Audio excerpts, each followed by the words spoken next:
and the two-time defending champs, Major League Lacrosse, your own Chesapeake Bayhawks, joining us right now. The coach of those Bayhawks, Dave Cottle. Hey, Dave, how are you?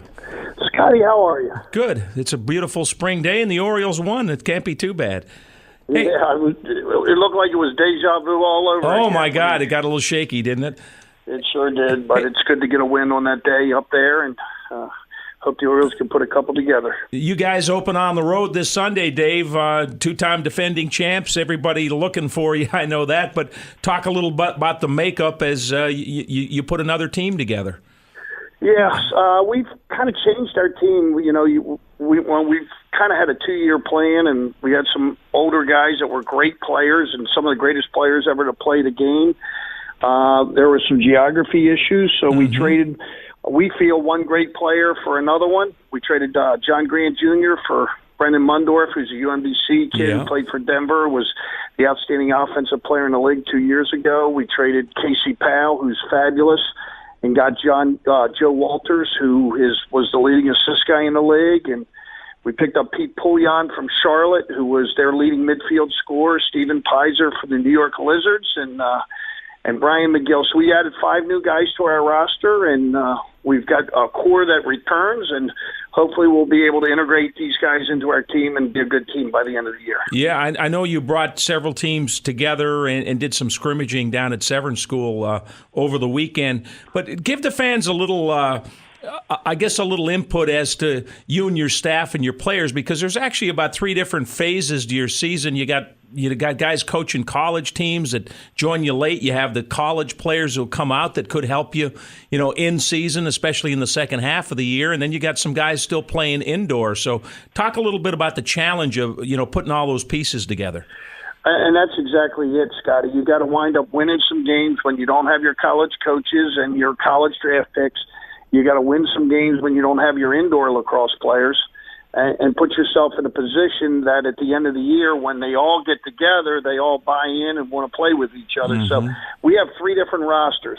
The roster will start at the beginning of the season is with the one when the college or NLL guys come back. When the NLL guys, unfortunately, we have 3 really good NLL players, and their teams look like they're going to go a long way in the playoffs, so we may not have them back to the end of June, and then when those guys come back. So it's a challenge to try to get this thing together and win enough games early so that you could be in the factor late.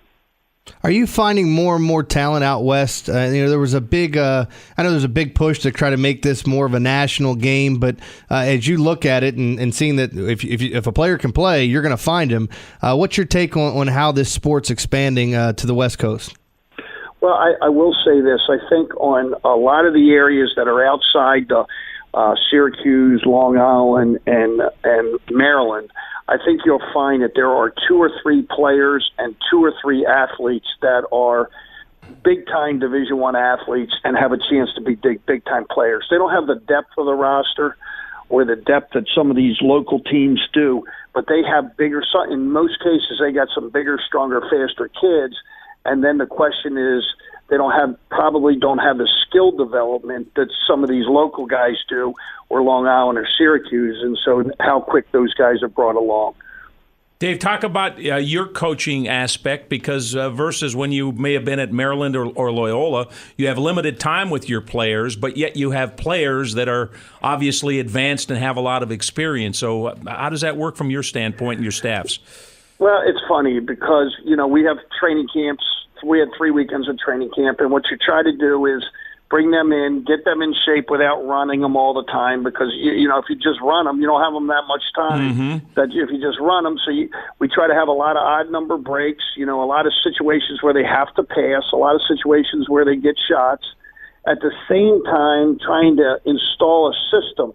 And I felt like with our scrimmages this weekend, I kind of felt like I didn't do a good job, because I just worried about the big picture, which is getting them to share the ball with each other and to be organized and communicate and care about each other. And I didn't get them to focus in on the little parts, offensive efficiency and defensive cohesiveness. And I think that hurt us a little bit in the scrimmages. So I didn't feel like I did a good job in training camp this year. And now starting this Wednesday, I got to fix that. Yeah, you still have Kip Turner in goal, right? And that's a good place to start defensively. Yes, Kip's won 3 straight. He's been on a team that's won 3 straight titles. and 2 in a row with us. And he didn't participate. He's one of those college coaches. Pete Pouillon's a college coach at Hobart. Kip Turner's a college coach at Brown, and Jesse Bernhardt's a college coach at Maryland. There's 3 of our guys right there. And then when you add Drew Westervelt and Brian McGill played indoor, and Cam Holding and Joe Walters, there's a bunch of guys that we're going to have to find a way to come up with an offensive system and a defensive system that works. So we got some challenges here. I don't think we're a great team right now, and hopefully we'll improve each week. What about the rest of the league? You guys start at the Boston Cannons, and then you're hosting the New York Lizards. Just kind of give us an idea. I know you haven't played any games yet, but on paper, who looks to be at the top right now? Well, I think Denver last year during the regular season was 14-0. They returned most of their team, except for Brendan Mundorf, and they pick up John Grant. I think they're an outstanding team. They know who they are, and they play a certain style, and they've got good quickness. New York Lizards probably improved their team more than anybody else.